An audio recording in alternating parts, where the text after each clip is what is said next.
시간이 됐습니다. 우리 잠깐 기도하고 시작하도록 하겠습니다. 기도하겠습니다. 하나님 감사합니다. 주님께서 오늘도 복된 하루 인도하여 주시고 주의 성전으로 말씀을 듣기 위해서 달려오게 하신 은혜에 감사를 드립니다. 하나님, 주님께서 베풀어 주신 은혜가 얼마나 큰지를 우리가 말씀을 보면서 다시 한번 기억하고 우리가 기대하면서 살아갈 수 있는 삶이 될 수 있도록 인도하여 주시옵소서. 오늘 하루도 주님의 하루입니다.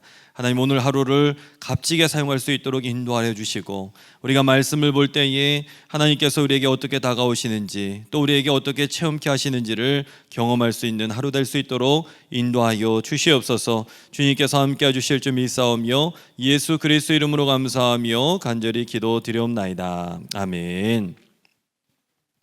할렐루야. 예, 감사합니다. 여러분들 교회 소식 몇 가지 나눠드리도록 하겠습니다. 지난 주일에 은퇴 찬화 예배 및 그리고 취임 감사 예배를 하나님의 은혜 가운데에 드리게 되었습니다.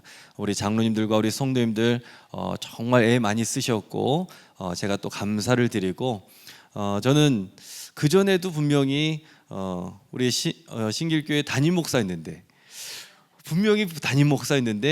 그 예식을 하고 나니까 예식이라고 저는 생각이 들어요. 하고 나니까 조금 더 마음이 좀 달라진 것 같아요.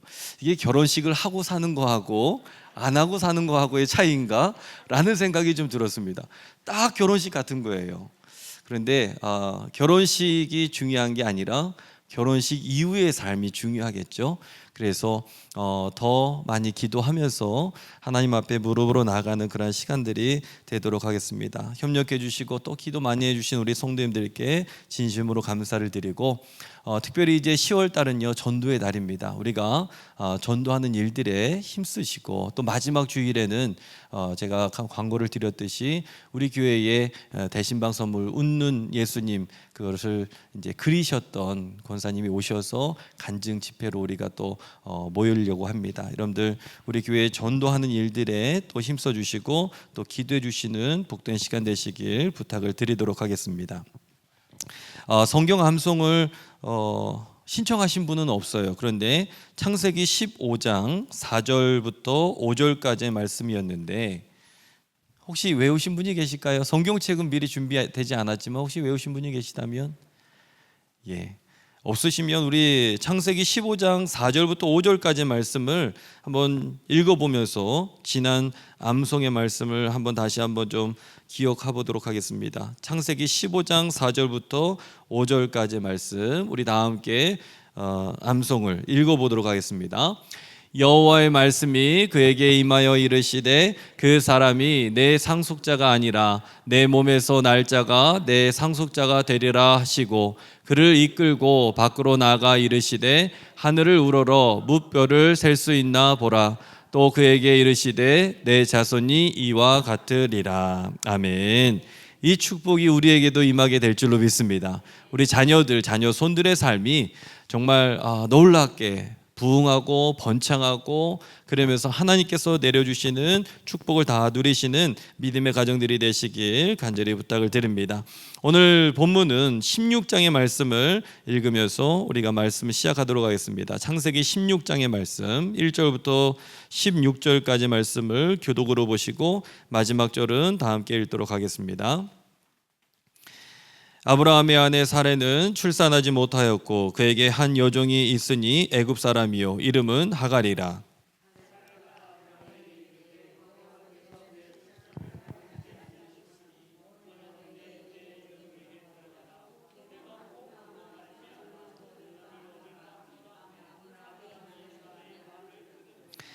아브라함의 아내 사레가 그 여종 애굽 사람 하갈을 데려다가 그 남편 아브라함에게 첩으로 준 때는 아브라함이 가나안 땅에 거주한 지 10년 후였더라.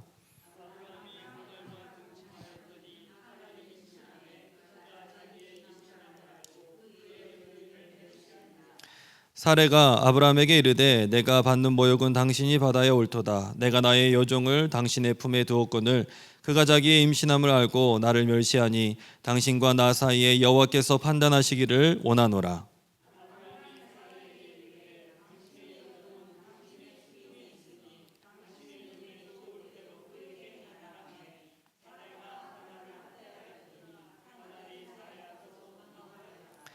여호와의 사자가 광야의 샘물 곁 곧 술길 샘 곁에서 그를 만나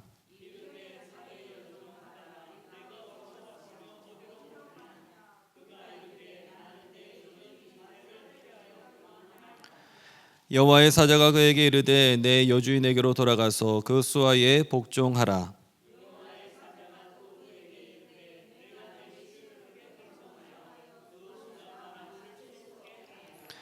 여호와의 사자가 또 그에게 이르되 내가 임신하였은즉 아들을 낳으리니 그 이름을 이스마엘이라 하라. 이는 여호와께서 내 고통을 들으셨음이니라.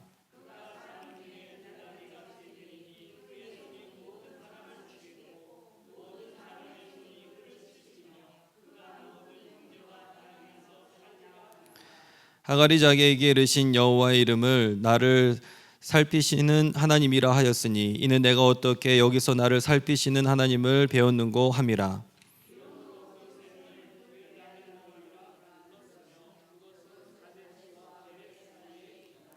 하갈이 아브라함의 아들을 낳음에 아브라함이 하갈이 낳은 그 아들을 이름하여 이스마엘이라 하였더라.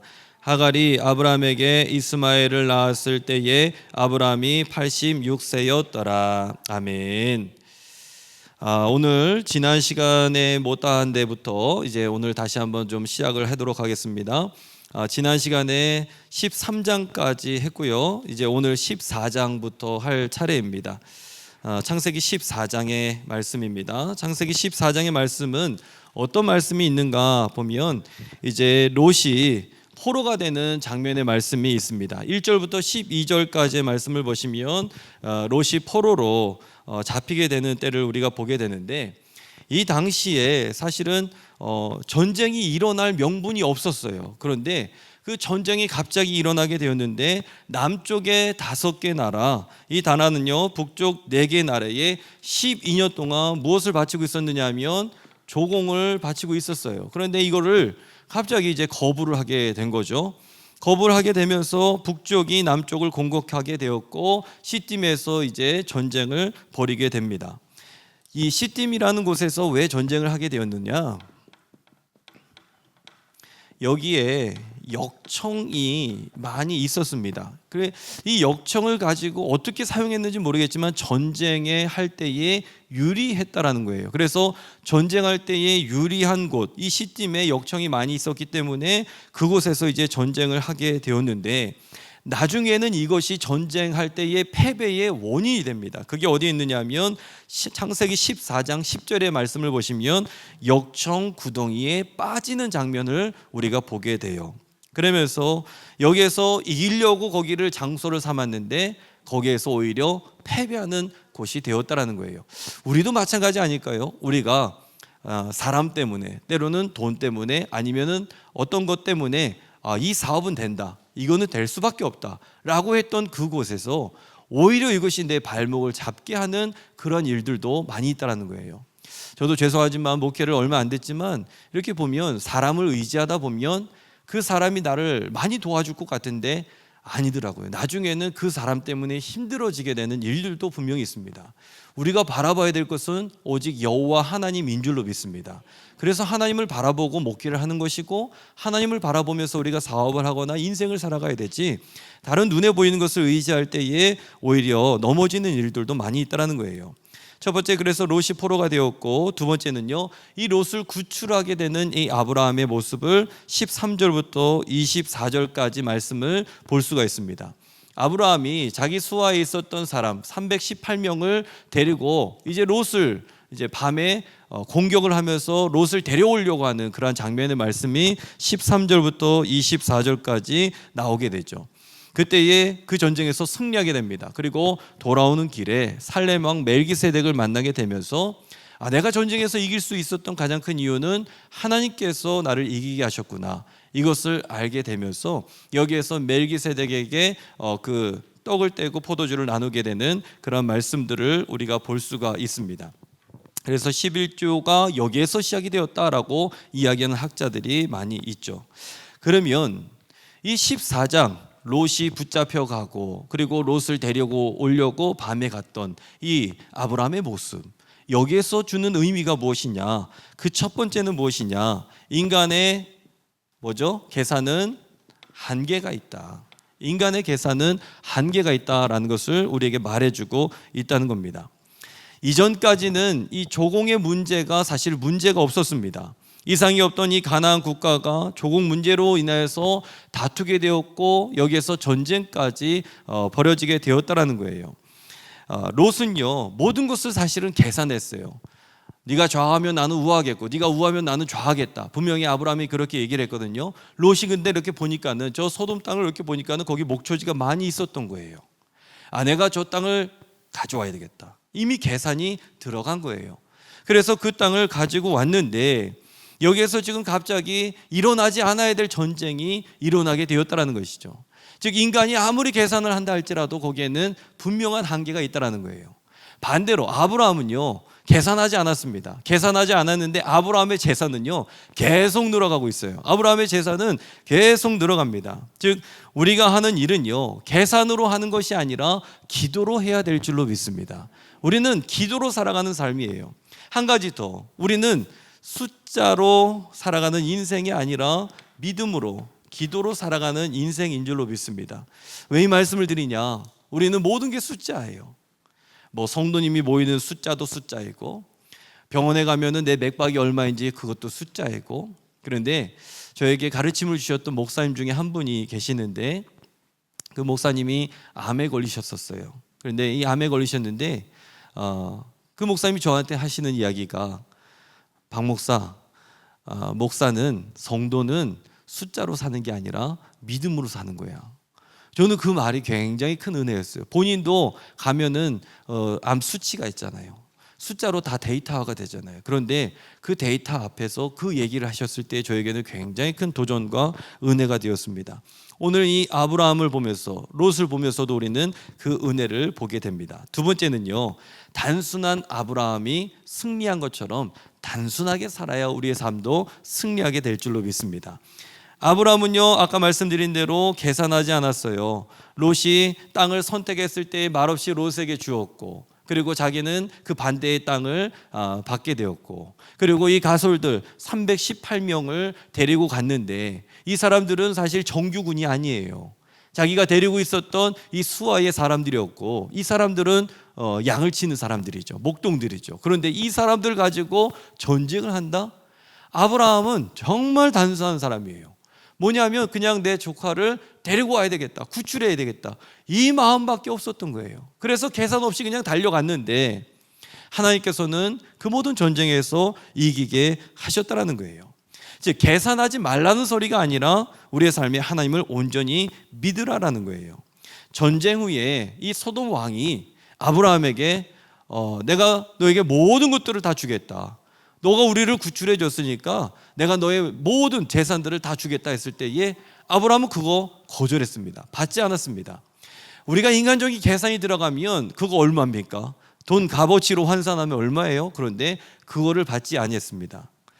중요한 것은 하나님의 뜻이 더 중요했기 때문에 불의의 재물을 받지 아니하고 오직 하나님만 바라보는 인생이 바로 아브라함, 단순한 삶, 여러분들 단순하게 살아가시길 간절히 축원합니다. 단순해야 돼요. 삶은 심플해야 됩니다. 그래야 우리가 복잡하면 더 잘 살 것 같지만 그렇지가 않다라는 거예요. 우리 남편들이, 우리 아내들이 지금 어디 있는지 알아야 됩니다. 글쎄요, 목사님 제 남편이 지금 어디 있을까요? 이게 이렇게 되면 복잡해지는 거예요. 그 삶이 심플해야 됩니다. 내 남편이 지금 어디에 있고, 내 아내가 지금 어디에 있고, 내 자녀들이 어디에 있고 예측이 돼야 돼요. 그렇지 아니하면 우리의 삶에 큰 문제가 생겨납니다. 그러면 이 14절에 우리에게 적용할 수 있는 것이 무엇이냐? 첫 번째는요, 내일 일을 자랑하지 말라는 겁니다. 내일을 자랑하지 말라. 12년 동안 문제없었던 가나안 국가가 롯이 소돔 땅에 살면서 문제가 되게 되었다라는 거예요.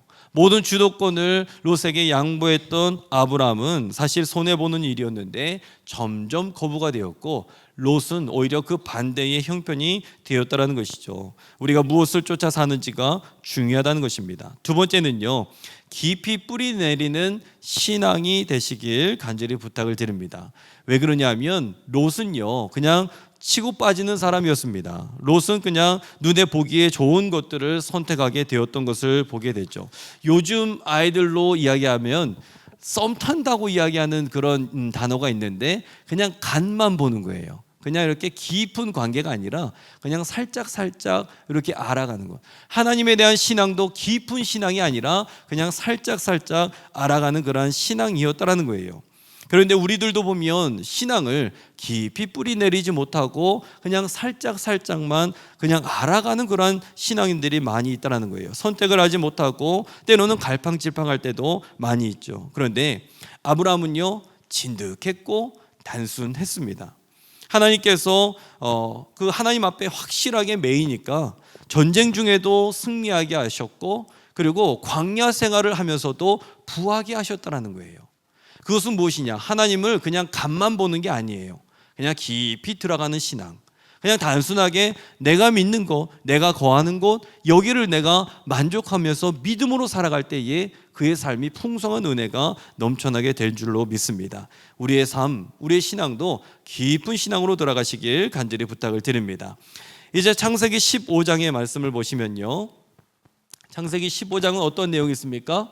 여기에서 롯을 구하고 나섰을 때에 가슴 놀랬던 아브라함의 모습, 그런데 불안하고 염려하는 모습 가운데에 하나님께서는 다시 언약을 주시는, 보세요, 언약이 항상 언제 주어졌느냐? 자손에 대한 언약, 미래에 대한 언약들이 언제 주어졌느냐? 항상 위기와 어려움이 있었던 그 다음에 언약이라는 것, 약속이라는 것이 있다라는 겁니다.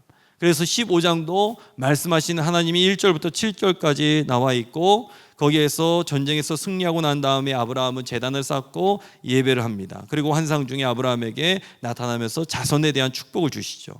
두 번째, 8절부터 21절까지는 어떤 내용이냐? 언약을 맺으시는 하나님, 그때에 두려움이 있었을 때에 아브라함에게 찾아와서 끊임없이 말씀하십니다. 우리의 삶에 두려움이 있다면 주님께서 그 가운데에서도 꿈에라도 주님께서는 우리를 만나 주시게 될 줄로 믿습니다. 그러면 이 15장이 주는 의미가 무엇이냐? 우리에게는 뭐냐면 말씀이 더 필요하다는 것입니다. 우리에게는 말씀이 더 필요합니다. 왜 그러냐면 1절과 12절에 보시면 아브라함에게 두려움이 수시로 찾아오게 됩니다. 이제 조카를 잃어버릴 뻔했던 그런 어려움이 있었거든요. 그냥 단순히 조카 잃어버리는 게 아니에요. 내 후손이 될 수도 있는 사람이었어요. 그런데 그 사람을 잃어버렸다 생각만 해도 굉장히 어렵겠죠. 홀로 남는 두려움이 있었습니다. 그런데 그때마다 하나님께서 찾아와 주셔서 두려움을 사라지게 하셨고 말씀을 주셨다라는 거예요. 즉 우리에게 필요한 것은 돈이나 재물, 이게 더 필요한 것이 아니라 우리에게 더 필요한 것은 말씀인 줄로 믿습니다. 우리에게는 말씀이 더 필요하다는 거예요. 그것을 15장은 우리에게 전해주고 있다는 것입니다. 두 번째는요, 이 15장의 의미가 무엇이냐면 현실과 약속의 괴리는 하나님께서 좁히신다라는 거예요. 우리가 교회를 신앙생활을 하시다 보면 분명히 말씀도 받고 하나님께서 약속도 하시는 것을 내가 체험을 하게 되는데 이게 현실에서의 삶하고는 너무나 멀어질 때가 많이 있다는 거예요. 특별히 젊은 사람들은 SNS를 보면요, 화려하게 옷 입고 다니는 사람들, 그리고 또 여행 다니는 사람들, 그런데 내 삶은 그렇지 못할 때도 많이 있고, 그러면서 이 현실과 내가 이상적으로 생각하는 이 괴리감이 분명히 있다는 거예요. 아브라함에게도 마찬가지예요. 말씀은 있는데 불임으로 인해서 자녀가 없는 거예요. 약속은 있는데 언제 도대체 이게 이루어지냐라는 거예요. 우리들도 마찬가지 아닙니까? 아플 때도 있고 힘들 때 있는데 분명히 은혜도 받았어요. 그러면은 뭔가 좀 이루어져야 되잖아요. 그런데 이게 좀처럼 나타나지가 않는다라는 겁니다. 하나님은 그때에 별을 보여주셨습니다. 엘리에셀을 대안으로 세웠는데 하나님은 그게 아니다라고 이야기하죠. 여전히 이루어지지 않는 것과 그리고 주님께서는 말씀하시는 것, 이게 좁혀지지가 않는다라는 거예요. 즉 약속과 현실의 거리는 아브라함이 좁히는 것이 아니라 하나님께서 좁히시는 줄로 믿습니다. 이거를 우리에게 말씀해 주고 있는 거예요. 그 괴리감은요, 그 이렇게 큰 간격은 내가 좁히는 게 아니라 하나님께서 좁히신다라는 거예요. 우리는 그저 받아들이는 목만 있다라는 것이죠. 그것을 하나님은 믿음이라고 부르셨고, 그 유명한 6절의 말씀, 이 말씀을 가리켜서 이 사도 바울은 이신칭에 대한 것을 정리하게 되었습니다. 그래서 15장 6절의 말씀 보면 이렇습니다. 아브라함이 여호와를 믿으니 여호와께서 이를 그의 의로 여기시니라 라고 말씀하고 있습니다. 이신칭에 대한 내용이 바로 여기에 나와 있는 것이죠. 이신칭의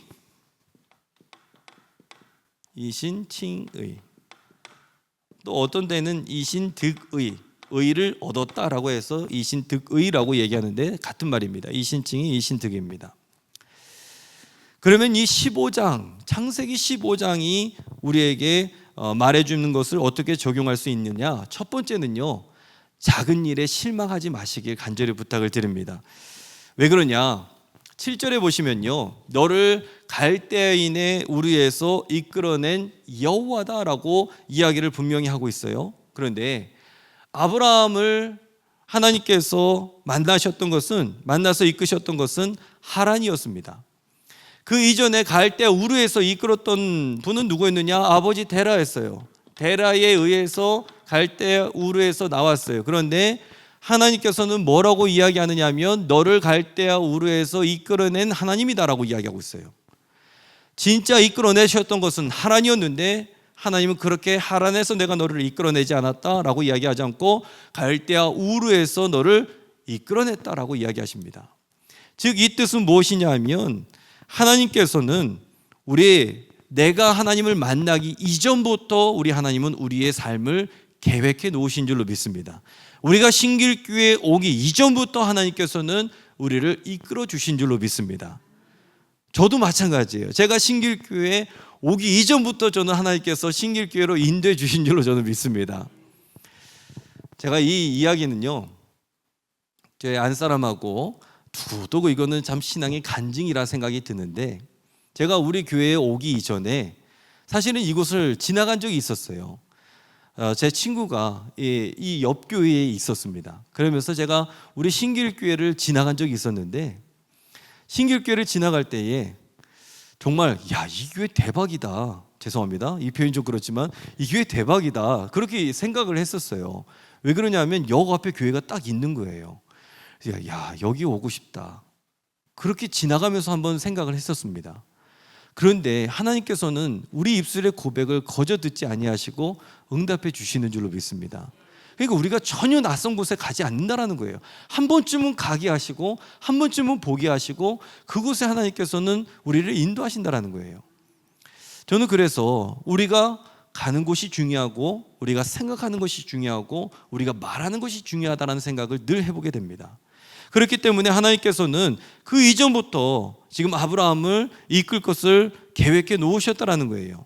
그래서 우리가 하나님을 만난 훨씬 이전부터 우리를 이끌어 오셨다라는 것. 그러니까 우리는 작은 일에 실망할 것도 없고 작은 일에 세상 끝난 것처럼 그렇게 살아갈 필요도 없다라는 거예요. 두 번째는요, 하나님의 비전에 늘 아멘 하시길 간절히 축원합니다. 왜 그러느냐? 13절을 보시면 이제 출애굽 사건을 미리 예언하는 내용들이 이 안에 담겨 있는 것을 보게 됩니다. 13절에 이런 내용이 있습니다. 여호와께서 아브라함에게 이르시되 너는 반드시 알라 내 자손이 이방에서 객이 되어서 그들을 섬기겠고 그들은 400년 동안 내 자손을 괴롭게 하리니 400년 동안 내 자손을 괴롭게 할 것이다 라고 이야기를 하고 있습니다. 그러면서 다시 하나님께서 이곳으로 이끌어낼 것이라는 예언이 지금 여기에 있고 거기에 지금 아브라함이 서 있는 거예요. 지금 후손들에 대한 이야기죠.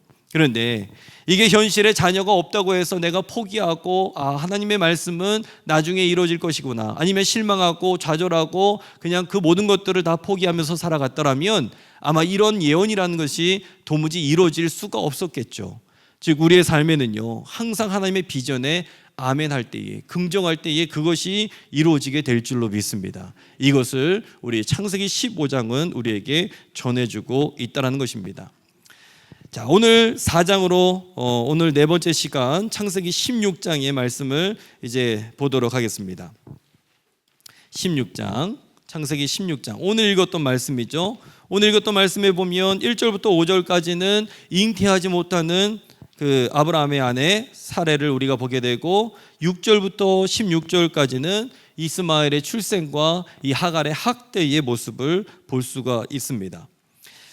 이게 참 묘해요. 왜 그러냐면 지금 이 당시에 첩을 두는 문제는 사실 문제도 아니었습니다. 그래서 아내 사레는 자연스럽게 자손이 없으니까 말씀은 있었는데 그냥 통일해서 그냥 사라라고 하도록 하겠습니다. 아브라함도 그냥 아브라함으로 하고 그리고 종 하갈.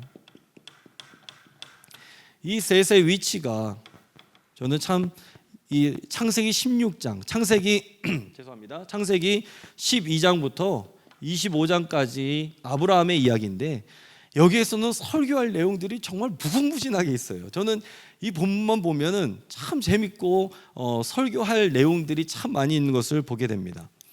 근데 이 셋의 관계가 사실 우리가 세상을 살아가는 관계의 모습이기도 합니다. 근데 진짜 종은 이 사람만 종이지만 나중에 보시겠지만 이 사람도 종이고 이 사람도 종이에요. 이 사람은 가문, 여기는 생명, 후손에 대한 종이고 이 사람은 신분상 종이고 모두가 다 종의 모습을 가지고 있는 이 모습들을 보게 됩니다. 그리고 6절부터 16절까지는 사레가 하갈을 학대하고 광야로 도망치고 여기에서 자녀를 하나님께서 이스마엘이라고 이름을 지으라고 하는 그런 모습들을 보게 됩니다. 이 16장의 의미가 어떤 의미가 있느냐라는 겁니다. 첫 번째는요, 하나님의 때와 나의 시간이 다르다라는 것을 16장을 통해서 우리는 볼 수가 있습니다. 2절에 보시면 내 출산을 허락하지 아니하셨으니 라고 기록이 되어 있는데 이 허락하지 아니하였다라는 영어로 이 원어가 가장 가까운데 prevent, 막았다라는 뜻으로 사용이 됐다라는 거예요. 그러니까 하나님께서는 그 태를 그냥 막으신 거예요. 제가 이렇게 보면은 주변에 태의 열매가 없으신 분들이 간혹 계세요. 그런데 그게 사실은 중요한 게 아닌 것 같아요. 그 태의 문을 열어주시고 닫게 하시는 분은 하나님이신 줄로 믿습니다. 그것 때문에 우리가 속상해하고 때로는 힘들어하는 경우도 있지만 하나님은 더 큰 계획을 우리 가정에, 우리의 삶에 부어주신다는 거예요.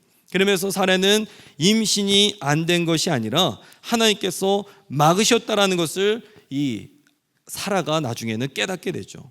그래서 하나님은 사람의 힘과 능력이 아니라 성령의 능력으로 태어난 언약의 자손을 위해서 사례를 기다리게 하셨다는 거예요.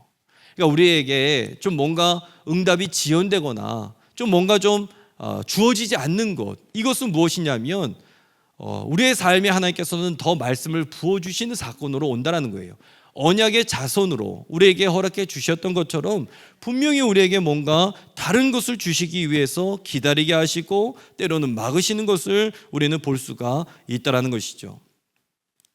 이 16장의 의미 두 번째는 무엇이냐면 죄의 시작을 우리가 볼 수가 있습니다. 왜 그러냐면 우리 신앙생활 할 때 뭘 조절을 잘 해야 되느냐면 감정 조절을 잘 해야 됩니다. 이게 사실은 잘 되지 않을 때가 많이 있어요. 지금 사라가 인내심의 한계가 옵니다.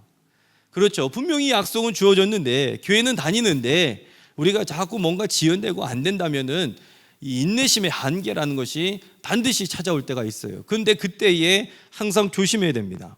오늘 본문이 뭐하고 똑같느냐 하면 창세기 3장의 말씀하고 똑같습니다. 하와가 뱀의 유혹을 받는 장면과 비슷한데 아브라함은 사라에게 여종에게 들어가라 라고 말을 들었고 아담도 하와의 말을 들었고 이 본문에 쓰이는 단어가 똑같은 단어들이 쓰였다는 거예요. 말을 들었다라는 단어가 똑같습니다. 그리고 사레가 하갈을 데려가다라는 이 3절의 말씀과 선악과를 취하다라는 단어가 똑같다라는 거예요. 즉 오늘 본문은요, 하나님의 뜻을 거슬러서 자기의 힘으로 선악과를 취하는 그 죄하고 비슷하게 연결이 되어 있다는 거예요. 그래서 죄의 시작이 바로 여기에서 발생이 됩니다. 그래서 사라가 지금 권면해서 이 하갈을 아브라함에게 허락하고, 그러면서 이 가정에 여기에서 이 불행이 여기에서 끝나는 것이 아니라 민족으로 넘어가죠. 그러면서 지금까지도 그런 지금 중동의 이 문제가 굉장히 심각하고 있는 것을 우리는 보게 되지 않습니까? 그러니까 거슬러 올라가면 그 선조 때부터 굉장히 큰 문제들이 계속해서 얽혀 있다는 것을 우리는 보게 됩니다. 그래서 이 의미가 세 번째는 뭐냐면 다툼과 갈등을 항상 조심하시길 간절히 부탁을 드립니다. 우리가 이게 기도의 응답인지 아니면 나의 욕심인지, 이거를 어디에서 좀 볼 수 있을까? 기도의 응답과 나의 욕심, 이 차이를 어디에서 우리는 알 수 있느냐? 거기에 갈등과 다툼이 있느냐 없느냐를 통해서 나의 욕심인지 아니면 기도의 응답인지를 우리는 깨달을 수가 있다는 거예요. 지금 사라의 계획으로 인해서 하갈은 이스마엘을 임신하게 됩니다. 그런데 여기에서부터 다툼이 시작이 되죠. 이게 기도의 응답이 아닌 게 여기에서 지금 불행의 씨앗이 지금 퍼지고 있기 때문에 그렇습니다. 우리가 아무리 선한 기도의 응답이라 할지라도 이게 지금 갈등을 일으키고 다툼이 일어나면 나의 욕심일 가능성이 크다라는 거예요. 나의 욕심일 가능성이 크다. 문제는, 참 큰 문제는 뭐냐면 아브라함이에요. 이 아브라함이 지금 다툼과 갈등이 벌어지고 있는 가운데에 중재의 역할을 아무것도 못하고 있습니다. 화해를 전혀 시키지 못하고 있어요. 그런데 우리가 알지 않습니까? 이 아브라함은 그 조카 롯하고 다투기가 싫어서, 싸움이 싫어서 너가 좌하면 내가 우하고 네가 우하면 내가 좌하겠다, 그렇게 중재했던 인물이 아브라함인데 정작 본인 가정은 지금 아무런 중재도 하지 못하고 있다는 거예요. 여기에서는 지금 아무런 역할도 하고 있지 못하다는 것입니다. 우리 교회에서도 마찬가지입니다. 우리 속회도 마찬가지예요. 우리가 아무리 선한 기도의 열매와 응답이라 할지라도 다툼과 갈등이 일어난다면 그것은 선한 것이 될 수가 없습니다. 이것을 항상 우리는 조심해야 됩니다. 창세기 16장, 그러면 우리는 어떻게 이 말씀을 내 삶으로 가져올 수 있느냐? 첫 번째, 인생을 다스리라 라는 겁니다. 아까 말씀드린 대로 이 사라는 생명, 잉태하는 것, 아기, 여기에 종이었어요. 그리고 하갈은 그냥 신분상 종이었고, 아브라함은 대를 이어야 되겠다는 어떤 여기에 종된 모습이 분명히 있었다는 것입니다. 그래서 우리는 분명히 이 세상에서 우리도 종의 모습을 가지고 살아갈 때가 많이 있습니다. 때로는 돈의 노예가 될 때도 있고, 때로는 자녀 손들의 노예가 될 때도 있고, 하지만 가장 중요한 것은 우리는 하나님의 종이 되어야 될 줄로 믿습니다. 하나님의 종이 되어야 되는 겁니다. 우리는 하나님의 종이지만 인생을 다스리면서 살아가야 될 주인의 품격을 가지고 있는 종은 하나님의 종으로만 있어야 되는 것이고, 이 세상을 살아갈 때에는 주인으로 살아가시길 간절히 축원합니다. 하나님께서 이 새 세계에 원했던 것은 바로 그런 삶의 모습이라는 것이죠. 두 번째는요, 기도의 자리에서 멀어지게 하는 것을 여러분들 조심하시길 간절히 부탁을 드립니다. 왜 그러냐면 오늘 읽었던 16장의 마지막과 17장 1절의 말씀을 보면 17장 1절은 아마 99세라고 얘기할 겁니다. 99세. 그런데 아까 여기에 또 얘기했던 것은 86세라고 얘기했습니다. 여기서 지금 몇 년이 흘렀느냐? 13년이라는 시간이 흘렀어요. 그런데 13년이라는 시간이 16장에서 17장으로 넘어가고 있는데 여기에서 지금 하나님께서는 단 한 번도 말씀하지 않으셨다는 것을 우리는 눈여겨봐야 될 것이며, 이 13년 동안 아브라함은 이스마엘이 약속의 자녀인 줄 알고 애 키우는 재미로만 살고 있었다라는 것입니다. 즉 이 뜻은 무슨 뜻이냐면 이 이스마엘로 인하여서 기도의 자리를 멀리하게 했다라는 거예요. 이게 가장 큰 문제인 겁니다. 내 삶에 있어서 가장 큰 문제는 뭐가 있고 없고의 문제가 아니라 기도의 자리에 멀게 하는 것들, 건강이 좋아서 기도의 자리에 멀게 하시는 분들도 계시고, 때로는 건강이 안 좋아서 기도의 자리를 멀게 하시는 것도 있고 없고의 문제가 아니에요. 그런데 멀게 만드는 것이 있는데 그거를 항상 조심하셔야 되는 겁니다. 이것을 지금 우리에게 말해주고 있다는 것이죠. 제가 오늘 새벽 기도하면서 그런 생각도 해보게 됩니다. 때로는 새벽 기도에 성도님들이 안 계신 것도 은혜다. 저는 그 생각을 했어요. 왜냐하면 새벽 기도에 막 예배가 부흥하면요, 사실은 이게 문제가 많다는 거거든요. 그래서 이것도 좀 뭐랄까요, 문제가 없으면 좋겠다는 생각도 많이 듭니다. 우리 교회에 지금 아프신 성도님들도 많이 계셔요. 제가 이렇게 한 주간 그리고 또 이렇게 취임 예배를 준비하면서 여러 가지 소식도 듣고, 그러면서 몸이 불편하신 분들 이야기도 듣고, 그러면서 바라는 것은 하나님, 우리 신길교회가 기도의 자리를 멀리하지 않게 하여 주옵소서라는 그 기도는 늘 하게 됩니다. 그런데 건강이 있든지 없든지, 돈이 많든지 적든지, 여러분들 신앙을 떠나게 하는 것이 그 무엇이 됐는지 그것을 항상 조심하시길 간절히 부탁을 드립니다. 17장으로 넘어가 보도록 하겠습니다. 창세기 17장. 창세기 17장 뭐 어떤 내용이 나오느냐 하면, 이제 이름을 바꿔주시고 그리고 이제 할례를 하시는 이 내용을 우리는 볼 수가 있습니다. 무슨 뜻입니까? 이제는 이전의 모습을 벗어버리고 변화가 되고 축복의 그릇이 되라. 저는 이 17장을 굉장히 좋아합니다. 왜 그러냐면 꼭 저에게 말씀하시는 것 같기 때문에, 이 모습 가지고 축복을 받지 못한다면 변화되어야 될 줄로 믿습니다. 이름을 바꾸어 주신 하나님을 신뢰해야 될 줄로 믿습니다. 내 존재를 바꾸어 주시는 거예요. 우리는 거듭남의 체험이 있어야 되는 겁니다. 우리 신길교회도 마찬가지입니다. 이 모습 가지고 축복의 그릇이 되지 아니하면 우리는 바뀌어야 될 줄로 믿습니다. 바뀌어야 되는 거예요. 변화가 되어야 되는 거예요. 내 스스로가, 나 자신이 바꿔지지 아니하면 더 이상 우리의 삶에는 축복이 쌓일 수가 없다는 겁니다. 이거는 우리에게 거듭남에 대한 것까지도 말씀해주고 있는 거예요. 지금 99세에 하나님은 아브라함에게 나타나셔서 나는 전능한 하나님이라 말씀하고 계시고, 지금 이 이름을 바꿔주고 있는 내용이 15절까지 나와 있고요. 16절부터 27절까지를 보시면 이제 또 사레의 이름도 바꿔주십니다.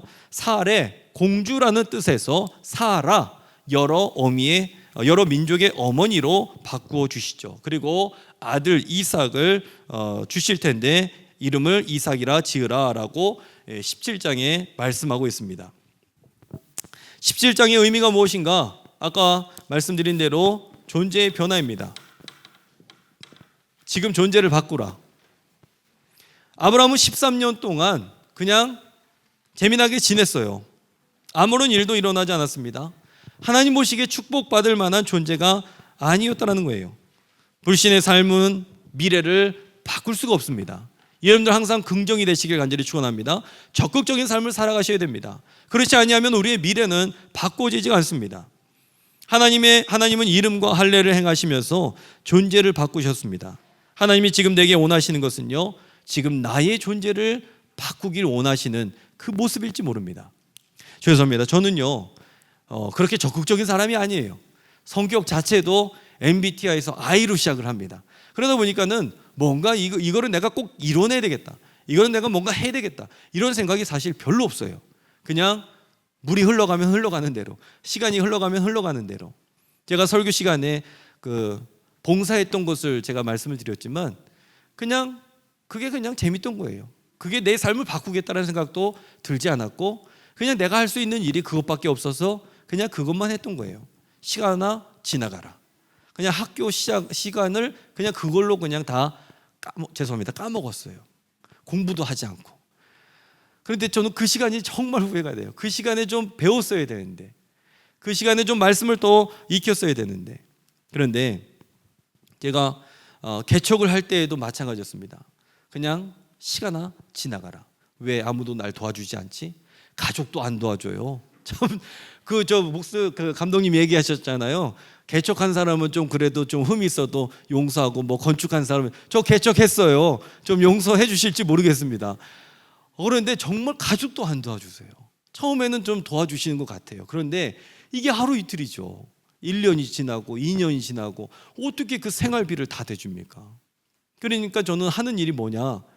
편지 써야 되는 거예요. 선교 편지 쓰는 거예요.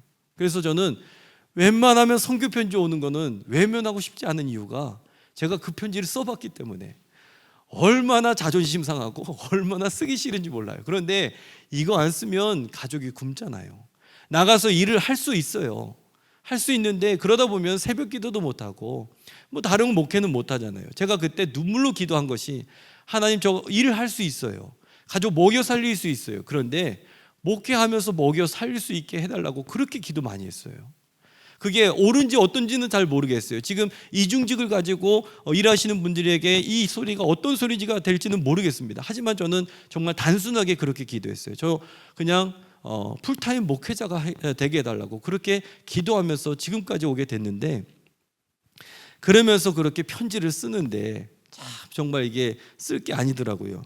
그렇게 해서 했는데 사실 뭔가 적극적이거나 뭔가 교회를 뭐 엄청나게 부흥시켜야 되겠다 이런 마음도 없었습니다. 그냥 하루하루 살려고 했는데, 그러다 보니까 밀려서 그 당시에는 그 교회 가는 것도 큰 교회라고 해서 더 뽑는 것도 아니고 그런 것도 아무것도 없었어요. 인맥이 있던 것도 아니었고, 그래서 광립교회를 가게 됐는데 거기에서 설교 말씀을 딱 듣고 완전히 제가 변화되게 되었습니다.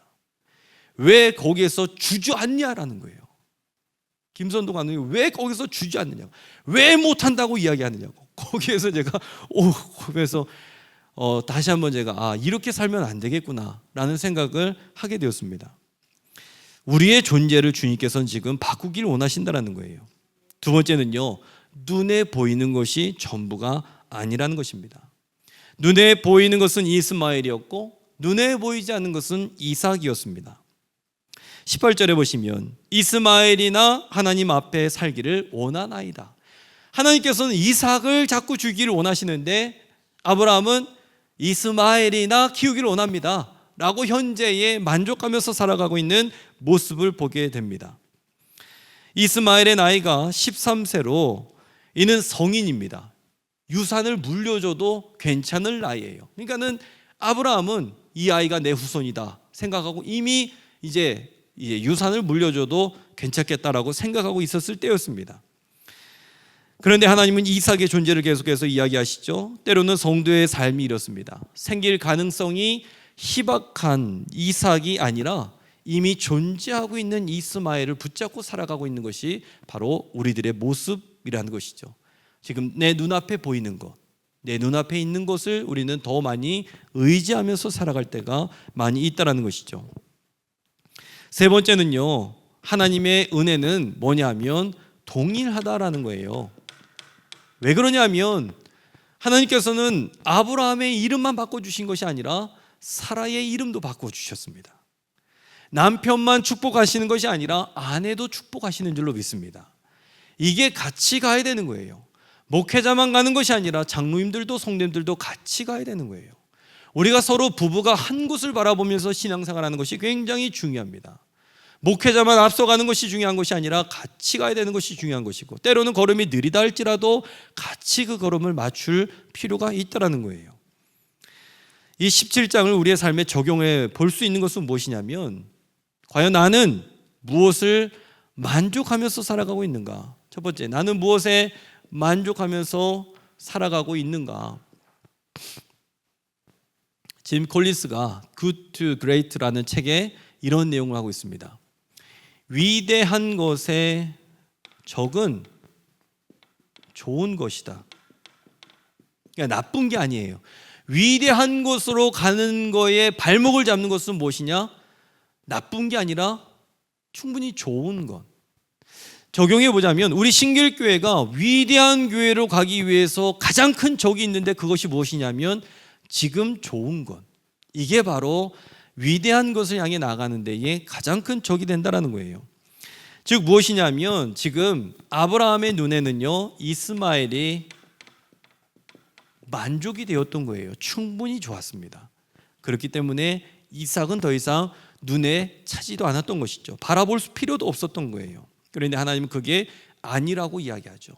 우리의 삶에도 마찬가지일 것 같아요. 하나님께서는 우리를 위대하게 만들기를 원하시고 위대한 가문이 되길 원하시는데 우리는 지금 충분히 좋습니다라고 이야기할 때가 얼마나 많이 있는지 모릅니다.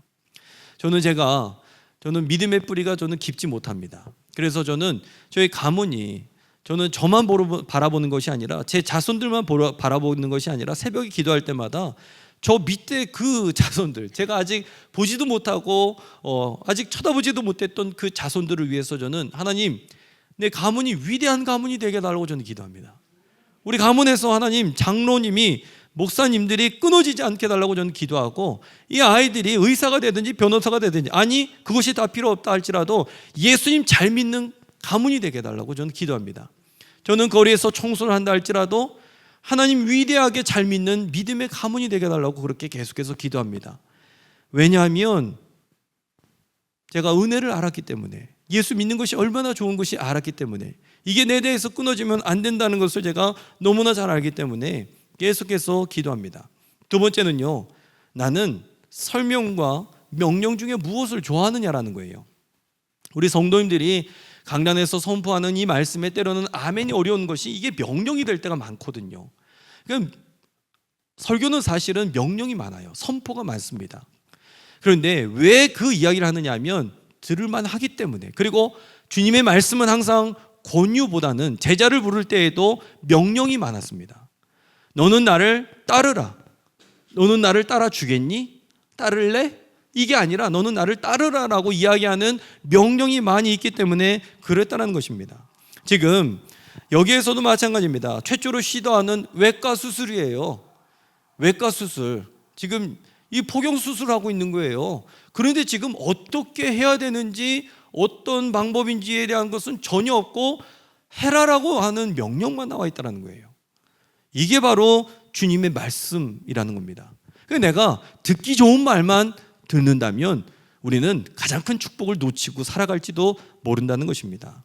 우리는 주님의 명령이 나타날 때에, 이제 연말이 다가오고 뭐가 또 제대해야 될 때에 이것 좀 하십시오 라고 얘기하면, 목사님 저는 없습니다, 저는 안 됩니다 라고 이야기하지 마시고 항상 아멘으로 받아들이시길 간절히 축원합니다. 아멘이 줄어드는 것 같아요. 그러시길 바랍니다. 아멘. 이게 연말 되면 가장 이게 문제가 되는 거예요. 그래서 제가 미리 그래서 지금 말씀을 드리는 겁니다. 자, 이제 18장으로 넘어가 보도록 하겠습니다. 이제 창세기 18장에 보시면 어떤 내용이 나오느냐, 1절부터 15절까지는 천사를 대접하고 있는 아브라함의 모습을 우리가 보게 되고, 16절부터 33절까지는 아브라함이 소돔을 위해서 간구하는 그 내용을 보게 됩니다. 이제 1절의 내용을 보시면 날이 뜨거울 때에 어디 있냐 하면 장막에 앉아 있는 것을 볼 수가 있습니다. 왜 장막에 앉아 있었을까? 저는요, 이 신앙의 질문이 중요하다고 생각합니다. 왜 그랬을까? 왜 여기일까? 왜 마물의 상수리 나무일까? 왜 포도나무 비유일까? 저는 이 질문을 참 많이 던져요. 그러면 왜라는 질문을 던지면 사실 이 왜가 좀 부정적으로 사용하면 이거는 뭐야? 이게 부정적으로 나가는데, 긍정적으로 사용이 되면 꼬리에 꼬리를 물면서 성경을 더욱더 풍성하게 볼 수 있는 질문이 됩니다. 왜 장막문에 앉아 있었을까? 그 앞전의 내용은 무엇일까? 이름도 바꿔주신대요. 할례도 하신다는 거예요. 뭐가 뭔지 모르는데 엄청난 하나님의 이 존재를 체험하게 됩니다. 그랬을 때 이 하나님의 존재를 체험하면서 얼이 빠져서 장막문에 하나님께서 도대체 이게 뭐지? 그러면서 이제 장막문에 앉아 있었던 그런 모습 아닐까 라는 그런 생각도 해볼 수가 있다는 것이죠. 그때에 아브라함은요, 낯선 자를 영접하게 됩니다. 그러면서 송아지도 잡고 반죽도 하면서 지금 떡을 내오고 그러면서 대접하면서 아들을 약속을 받게 되죠. 그리고 두 번째 16절부터 33절은 아브라함에게 가정에게 내리셨던 축복이 이게 지금 롯의 가정에게는 저주가 됩니다. 이게 참 놀라운 거예요. 하나님께서는 이 두 가지 다를 하십니다. 여러분들 가정에 축복이 내리면 때로는 세상에는 심판을, 저주를 내리실지도 모릅니다. 이게 누군가에는 축복이 되기도 하고 누군가에게는 저주가 될 수도 있다는 거예요. 16절에서는 그 사람들이라고 표현을 하고 있는데 천사들을 이야기합니다. 그러면서 한편에는 복을 한편에는 저주를 내리시죠. 이 창세기 18장이 우리에게 주는 의미가 무엇이냐? 첫 번째, 예배는 넘치도록 드리는 것, 이것이 바로 예배인 줄로 믿습니다. 왜 그러느냐? 지금 여기에서 지금 이 자세가, 아브라함의 자세가 보면요, 세 사람의 천사가 나오게 되는데 그 중에 하나는 하나님이셨고요. 나중에 이제 내가 아브라함에게 나의 존재를 숨길 필요가 있겠느냐라고 이야기하면서 하나님께서 드러내 보이시는 그 일들이 있었죠. 여기에서 지금 고운 가루 세스아를 가져오게 되는데 이게 몇 인분이냐면 200인분이라는 거예요. 그러니까 떡을 반죽을 해서 떡을 만드는데 이게 몇 인분의 양이었느냐 하면 200인분이었다는 거예요. 200인분 먹을 수 있는 양을 가지고 지금 세 사람이 먹을 거를 지금 그때는 천사인 줄 모르고 그냥 나그네로 영접했기 때문에 사람이라고 표현하겠습니다. 지금 세스와 200인분 먹을 수 있는 거는 가져왔고 송아지도 잡고 지금 넘치도록 그렇게 지금 대접하고 있는 이게 뭐냐라는 거예요. 이거 완전히 낭비죠. 그런데 이 거룩한 낭비가 우리가 주님 앞에 드리는 예배라는 겁니다. 우리가 세상에서 열심히 때로는 돈을 벌고 수확을 하는데 재물을 모으는데 그걸 가지고 세상 사람들이 봤을 때는 완전히 낭비하는 거죠. 도대체 뭘 하고 그렇게 교회에다가 갖다 내고 뭘 이렇게 갖다 바치고 뭘 이렇게 하냐라는 거예요.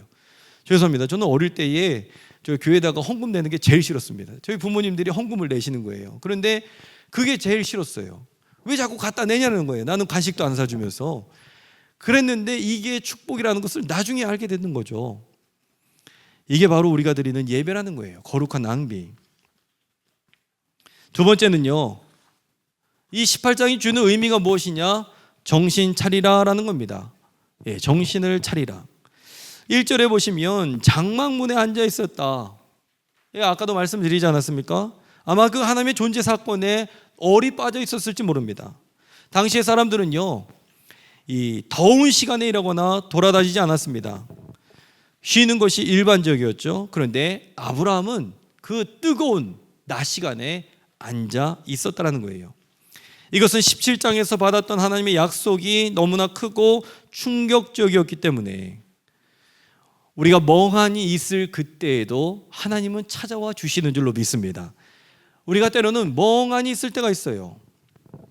19장 1절에 보시면 롯은요, 성문에 앉아 있었습니다. 똑같이 지금 장막문에 앉아 있었고 이 사람은 성막문에 앉아 있었습니다. 성막이라는 것은요, 높은 권력을 의미합니다. 즉 하나님께서는요, 높은 곳에 앉아 있든지 낮은 곳에 앉아 있든지 상관없이 주님께서는 찾아오신다라는 거예요. 우리는 뭘 하고 있어야 되느냐? 정신 차리고 있어야 될 줄로 믿습니다. 천사가 왔을 때에 부지중에 다가왔습니다. 이것을 정신을 차리면서 대접하고 있었던 이 아브라함의 모습이 있는가 하면 롯은요, 대접을 하긴 했지만 아브라함처럼 그렇게 영접하고 대접하지는 못했습니다. 이것을 우리의 말씀을 우리의 삶에 어떻게 적용할 수 있느냐? 첫 번째, 일상이 바뀌었느냐라는 겁니다. 우리의 삶이 일상이 바뀌었느냐? 초대교회에서는요, 손님 대접하는 것은 선택사항이 아니었습니다. 디모데전서 5장 10절의 말씀을 보시면 직분자를 뽑는 기준이 바로 손 대접하는 것, 나그네 대접하는 것이었어요. 오늘 말씀은 일상의 이 태도가 기회를 잡게 된다는 것을 우리에게 말해주고 있다는 겁니다. 그러니까 일상의 태도가 어떤 태도냐라는 거예요. 롯하고는 분명히 비교가 됩니다. 나가갖고 가서 지금 송아지도 잡아오고 200인분도 준비하고 발 씻을 물도 가져오고 먹을 때에 멀찌감치 있었던 것이 아니라 바로 옆에서 무엇이 부족한가라고 그렇게 보고 있었던 모습을 볼 수가 있죠. 때로는 우리 성도님들께서 우리 가정에 안 믿는 분들이 우리 남편이나 아내분들이나 자녀들이 있을 때에 말씀을 듣고 내가 그래 한번 가서 좀 섬겨보겠다 라고 그렇게 이야기하실 때가 있어요. 그런데 본인들 섬기고 싶은 대로 섬겨요. 그냥 상대방은 고려하지 않고 이만하면 됐겠지 생각하면서 그냥 이렇게 섬긴다라는 거예요. 그거는 본인들 만족이죠. 받는 사람 입장에서는 이 사람이 달라졌는지, 교회 다녔는데 달라졌는지 안 달라졌는지 도무지 변화된 것도 없는데 그냥 내 기준에 내 만족에 그렇게 살아갈 때가 있다라는 것이죠. 즉 우리의 삶 가운데에 내가 달라지고 변화되어야 될 줄로 믿습니다. 그래야 그것을 배려하고 나갈 때에 손님을 대접했던 이 손님이 나중에 동역자가 된다는 거예요. 이게 손님이 나중에 동역자가 된다는 겁니다. 두 번째는요, 나는 하나님의 친구인가? 우리는 이것을 적용해 볼 수가 있습니다. 17절에 보시면 천사셋 중에 하나가 이야기하는데 그 한 분이 하나님이십니다. 하나님께서 이야기하시죠. 내가 하려는 것을 아브라함에게 숨기겠느냐라고 이야기하면서 하나님은 아브라함의 친구가 되어주십니다. 하나님, 우리는 하나님의 친구라고 할 수 있을까요? 여러분들 친구이십니까? 친구입니다. 우리는 이미 믿음으로 구원을 받았기 때문에 우리는 하나님과 친구가 되는 존재가 됩니다. 그런데 친구가 될 수 있는 관계는 어떤 거냐면 다 내어주는 사람이 될 때에 친구가 될 수 있습니다. 제가 저희 아들이 예전에 조금 할 때 이렇게 보니까는 뭘 이렇게 주섬주섬 많이 싸가요. 많이 싸갖고 다니더라고요. 그래서 보니까는 이거는 누구 줘야 되고 이거는 준우 줘야 되고 이건 누구 줘야 된다는 거예요. 그럼 네 건 어딨냐? 그랬더니 자기는 필요 없다는 거예요. 그런데 이렇게 가면은 친구들을 꽤 많이 제법 사귀는 거예요. 그래서 나중에 왜 이렇게 친구를 사귀려고 하나 봤더니 반장 선거에서 자기가 회장하려고 그래서 그렇게 풀더라고요. 그래서 이거는 본능이구나.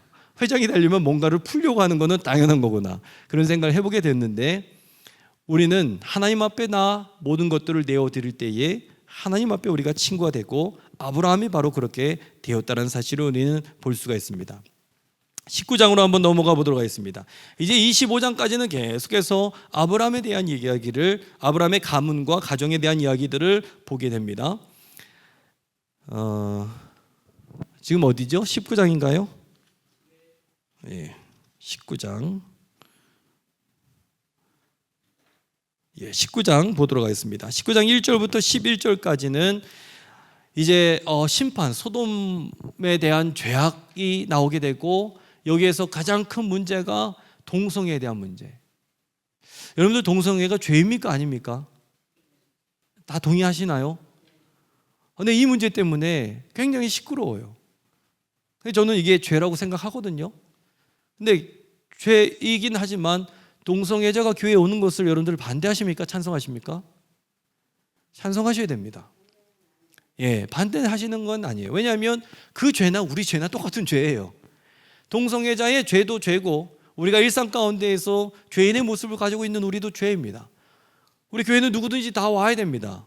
다 와서 이것이 죄라는 사실을 우리는 알아야 되는 것이죠. 그리고 우리가 이것이 변화되고 거기에서 돌이킬 수 있도록 우리는 날마다 주의 보혈 안에 나아가야 될 줄로 믿습니다. 그런데 이게 많은 사람들이 이게 죄가 아니라고 이야기하는 사람들이 있으니까 또 꼭 그런 것 같아요. 10명 중에 한 6명, 7명이 아니라고 하니까 이거 아닌가 보다 그렇게 생각하는 사람들이 많이 있는 것 같아요. 제가 죄송합니다. 영국에 있을 때에도 보면 한번 말씀을 드렸지만 남자 이게 부부예요. 유모차를 끌고 가요. 그리고 거기에 아기가 있어요. 이게 심심치 않게 보입니다. 한 3커플, 4커플 지나갈 때 그중에 한두 커플은 그런 동성애 커플이 있어요.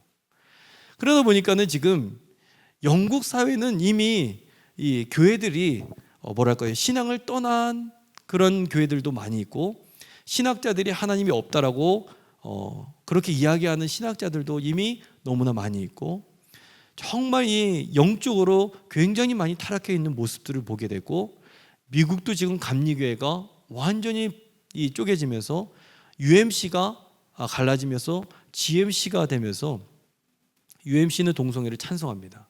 그런데 GMC, 제가 알기로는 그렇습니다. GMC는 동성애에 대해서 반대하면서 나왔습니다. 그러면서 지금 세계의 이 영적인 지도가 지금 아주 이상하게 동성애 문제를 가지고 이게 기준이 되어서, 그런데 많은 사람들이 착각하는 게 영국도 그렇고 유럽도 그렇고 미국도 그렇고 동성애를 찬성하는 사람들이 어떤 사람들이냐? 지식인층이 많아요. 그러니까 이거를 찬성하면 뭔가 좀 나는 다른 사람들하고 좀 구별되고 나는 좀 앞서가고 나는 좀 배웠다고 생각하는 것 같아요. 그런데 이게 정말 무식한 행동이죠. 분명히 하나님께서 말씀하셨고 동성애에 대해서 죄라고 이야기했던 부분들이 분명히 있는데 이거를 성경을 그렇게 잘못 해석하는 일들이 많이 있다는 겁니다. 우리는 분명히 이것을 알아야 됩니다.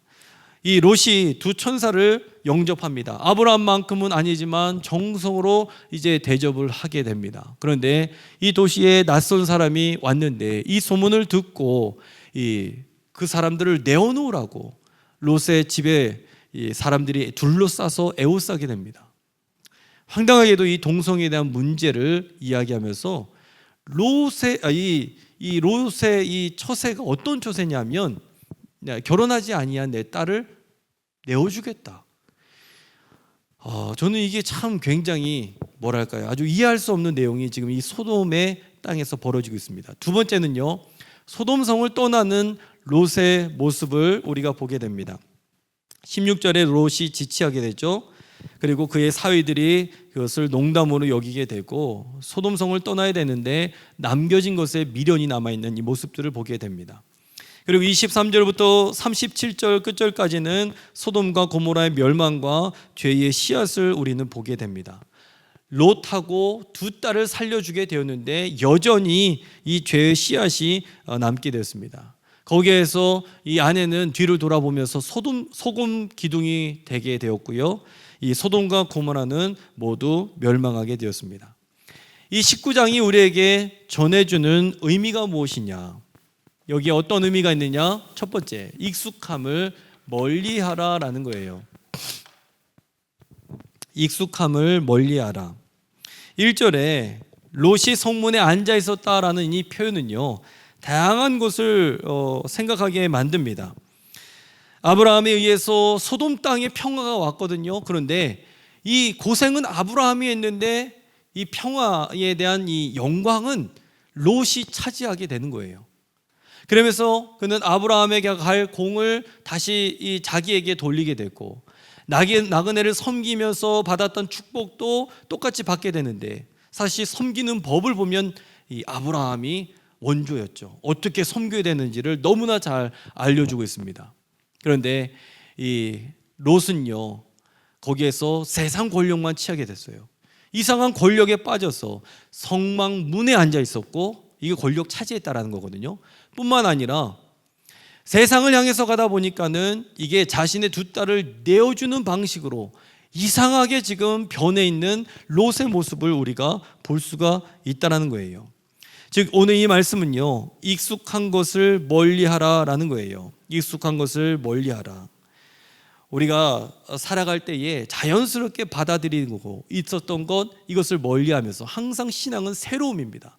내가 걸어가는 이 신앙은 새로움으로 다가가야 되는 거예요. 두 번째는요, 영적인 활기를 지니라라는 겁니다. 하나님의 천사들이 아브라함을 방문했을 때에 아브라함은 달려가 맞이하게 됩니다. 하지만 롯은 그냥 일어서서 맞이하게 되었죠. 응대할 때에도 온 집안 사람들을 다 부르고 있었던 모습이 있었는데 이 롯은요, 롯의 아내의 모습은 여기에 지금 나와 있지도 않습니다. 식사할 때에도 마찬가지였고 준비할 때도 마찬가지였고 이 롯은요, 전혀 이런 활기찬 모습이 전혀 없었다는 거예요. 아브라함에게 보였던 모습이 없었다는 것입니다. 세 번째는요, 자기 중심적인 생각은 결국 잘못되게 되어 있다는 거예요. 롯은 작은 성읍 소알로 가기를 원했습니다. 왜냐하면 거리가 이 소돔 땅에서 멀지 않았고 가까웠기 때문에 멀리 처음에는 가라고 얘기하셨는데 거기까지는 갈 자신이 없거든요. 그래서 가까운 곳으로 가기를 원하는데 그 땅도 이미 소돔처럼 이미 변해 있었다는 거예요. 그런데 하나님께서 응답해 주셨죠. 왜 그렇습니까? 아브라함이 중보 기도했기 때문에. 우리가 기도의 응답이 주어지는 가장 큰 원인은 내가 기도해서도 그렇지만 누군가가 날 위해서 기도해 주기 때문에 응답되는 줄로 믿습니다. 그런데 내가 한 것처럼 생각할 때가 많이 있다는 거예요. 제가 이번에 그 취임 예배를 드리면서 부모님을 이렇게 뭐랄까요, 자리에서 일어나서 소개하지 왜 안 했느냐라는 이야기를 제가 듣게 되었어요.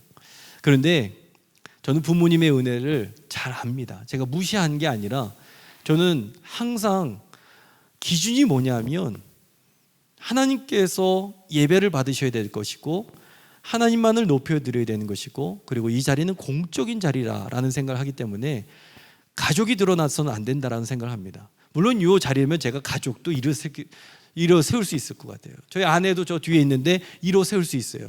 당신 수고했다고, 자녀들도 수고했다고, 이런 자리는 세울 수 있습니다. 하지만 공적인 자리에서는 항상 가족이라든지 이것은 드러나면 안 되죠. 저는 그런 기준이 있기 때문에.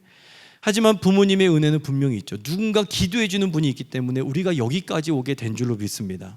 항상 이 자기중심적인 생각을 하게 되면 잘못되게 되어 있다는 거예요. 그렇지만 그 가운데에서도 응답을 얻게 하시는 분은 우리 하나님, 그리고 누군가의 기도가 있었다는 것이죠. 이거를 어떻게 적용해 볼 수 있느냐? 첫 번째, 동성애가 죄인가? 오늘 본문만 놓고 보자면 5절에 보시면 동성애자들의 폭력성을 보게 됩니다. 이끌어내라, 그러면서 저들과 내가 상관하리라 라고 이야기하고 있습니다. 하나님께서 만드신 자연의 섭리를 지금 거스르고 지금 그들은 순리를 영리로 사용하고 있는 이 폭력성을 우리는 보게 됩니다. 7절 또 보시면 당시 사람들은 동성애가 악한 일이라 라고 이미 생각하고 있었다는 거예요. 아니, 그 시대 사람들도 이미 악한 일이라고 알고 있는데 왜 우리가 그게 죄가 아니라고 이야기하고 있느냐라는 거예요. 그 오늘 본문만 놓고 보면서도 우리는 그렇게 생각할 수 있습니다. 두 번째는요, 세상에서 맛을 내고 있는 성도인가라는 겁니다. 아브라함은 소돔 사람들에게 인정받고 싶은 마음이 없었습니다. 그래서 이 소돔 왕이 재산을 줬을 때에도 다 모든 것들을 거절했죠. 하지만 롯은 어땠습니까? 결혼을 앞두고 있는 자신의 딸까지도 그 사람들에게 내어주면서 자신의 명예를 지키려고 했던 아주 이상한 사람이 되고 있었던 이 모습을 보게 되는 거예요. 이게 말이나 됩니까? 오늘날 교회 안에 성과 같은 성도인데 교회 안에서만 소금이지 나가서는 소금같이 살아가지 않는 사람의 모습이 분명히 있다는 거예요. 허영심 가득하고 명예욕만 가득하고 물질의 욕심만 가득하다면 우리는 이 롯하고 다를 바가 없다는 거예요. 세상과 타협하고 신앙적이면서 또한 지극히 세속적인 두 모습이 롯 안에 있었던 것처럼 우리들도 그러한 모습을 가지고 있을 때가 있다는 거예요. 항상 이것을 우리는 경계해야 됩니다. 세 번째는요, 죄라는 것은요 결국 드러나게 된다는 것입니다. 왜 그러냐면 지금 소알성으로 갔어요. 거기에서 우리가 참 일어날 수 없는 일들, 근친상간이 거기에서 일어나면서 제2의 소돔성 사건이 또 벌어지고 있습니다. 그런데 문제가 됐던 게 뭐예요? 술이에요. 술. 이놈의 술. 이 술이 어디서 났느냐라는 거예요. 언제 이 술을 만들었을까? 거기에서 학자들이 이야기하는 것은 이미 빠져나올 때 술을 챙겨가지고 나왔다는 거예요. 아유, 그 술이 얼마나 좋으면 그 빠져나올 때 술을 챙겨왔을까? 위급할 때 가져온 게 술. 오히려 거기에서 롯은요 동굴에서 그의 가족이 죽음에서 건져주신 하나님의 은혜를 가지고 왔어야 되는데 이들은 술을 가지고 왔었다는 거예요. 우리가 눈물 흘리고 세상 나가면 또다시 세상 모드로 바뀔 때가 있습니다. 교회 안에서는 은혜의 모습이지만 나가서는 또 추한 모습으로 음란과 쾌락의 문화 가운데에 살아갈 때가 많이 있다는 거예요. 하지만 결국에는 다 드러나게 되어 있습니다. 저는 이 말씀 앞에 굉장히 무서운 말씀이라 생각이 듭니다. 목회자도 장로님들도 성도님들도 마찬가지입니다. 죄의 모습은 결국은 다 드러나게 되어 있습니다. 아무리 강단에서 거룩한 척 하려고 해도 이것은 다 드러날 수밖에 없는 거예요. 저는 신학교 때 그래서 항상 이야기하는 것이 강단에서의 설교가 아니라 강단 밑에서의 설교가 거룩해야 된다. 그 이야기를 늘 듣게 되고 늘 조심하게 됩니다. 우리의 삶이 늘 거룩한 삶의 모습이 되어야 될 줄로 믿습니다. 그래서 우리 신길교회가 여기서도 거룩하시고 세상에서도 거룩하시고 믿음의 모습 가지고 늘 승리하시는 저랜들 삶이 되시길 간절히 부탁을 드립니다. 우리 20장부터는 다음 주에 하도록 하겠습니다. 우리 마지막으로 저 성경 암송 구절을 말씀드리도록 하겠습니다. 18장 19절. 18장 19절. 우리 화요반이 적극적으로 도전해야 될 줄로 믿습니다. 토요일 날은 막 두세 분이 나타났어요. 그래서 제가 하지 마시라고 하지 마시라고 두세 분 하시면 안 된다고 그랬는데, 다음 주에 그렇게 길지 않습니다. 다음 주 암송하실 분들 꼭 신청하셔서 암송하시고 성경책도 선물로 받으시길 부탁을 드립니다. 자, 기도하겠습니다. 하나님 감사합니다. 주님께서 우리에게 귀한 시간 허락해 주시면서 창세기의 말씀을 통하여서 주님께서 우리의 삶에 어떤 음성을 들려주시는지 듣게 하심에 감사를 드립니다. 창세기 16장, 17장, 18장, 19장을 우리가 보면서 하나님, 우리가 이 세상을 살아갈 때에 빛과 소금의 역할을 감당하게 하여 주시고 맛을 잃어버리지 아니하는 믿음의 백성들이 다 될 수 있도록 주께서 도우시고 인도하여 주시옵소서. 뒤를 돌아보는 것이 아니라 앞을 바라보면서 살아갈 수 있도록 인도해 주시고, 하나님, 우리 신길교회가 주의 성도로서 맛을 내며 이 세상 가운데에서도 복된 삶을 살아갈 수 있도록 주께서 도우시고 인도하여 주시옵소서. 주님께서 함께 하시고 또한 저희들 다음에 만날 때에도 주님께서 인도해 주실 줄 믿사오며 이 모든 말씀을 주 예수 그리스도의 이름으로 감사하며 축복하며 간절히 기도드리옵나이다. 아멘. 우리 하나님 앞에 감사와 영광의 박수를 올려드리도록 하겠습니다. 감사합니다. 수고하셨습니다.